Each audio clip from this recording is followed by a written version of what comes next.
This water heater, it was installed all kinds of wrong. Okay, first place, we don't have a safety pan. Flashlight. This gray pipe right here, this gray connector, okay, it's been obsolete for many years because of fire hazards. It doesn't have a sediment trap on the gas line there. It should have a dip tube. It kind of comes in like that to catch sediment from going into the burner compartment, the burner flames. Flexible drain line, there's nothing inherently wrong with a flexible drain line, although many home inspectors call it out.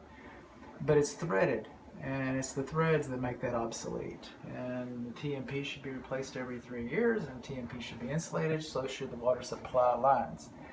The water supply lines shouldn't be soldered that close to the tank. That voided the warranty immediately. And they do not have diametric unions, or pronunciation's wrong there, I get it.